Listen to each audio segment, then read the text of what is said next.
Bueno, jo crec que al final som un equip recent ascengut i sempre tenen l'incertidumbre de si podien competir o no en aquesta categoria, així que siguin clar, jo no m'esperava que a aquestes altures estiguem on estem i hi ha una gran oportunitat. Jo crec que la meva carrera ha anat un poc lligada a lo que ha sigut l'equip, no? Vinc així a fer una temporada il·lusionant a segona B i hi ha un objectiu clar i crec que en l'equip, en el projecte que hi havia i ara pues, en segona era un altre salt per a mi, igual que per a l'equip i crec que en la mateixa línia que l'equip, no? Pues intentar créixer personalment i crec que al final el rendiment que he donat pues ningú l'esperava i molt content.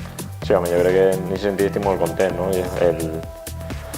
Primer crec que he d'estar agraït a l'entrenador, que ha sigut el que m'ha donat la confiança des de la primera jornada que em va poder ficar titular va ser així i a partir d'ahir pues, jo intentar respondre amb el treball cada cap de setmana.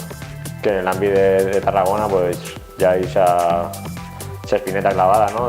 d'aquell partit, però bueno, ara mateix crec que estem en altres circumstàncies, ja al·licients suficients per a tots els equips per a que això quede un poc al marge i crec que ha d'estar per damunt de tot pues, aquesta il·lusió i objectiu, no? que tenim tots de ficar al Nàstic en primera. Ojalà, home, jo crec que si fos així seria molt bonic, no? perquè són dos equips que, independentment de la trajectòria de cada un, perquè crec que l'Oviedo pues, és un equip amb una història que sobra parlar i amb una massa social que és espectacular. Crec que seria bonic perquè dos equips venim de segona B, de passar un període complicat i que dos equips es reivindiquen i puguen pujar a la primera divisió seria especial.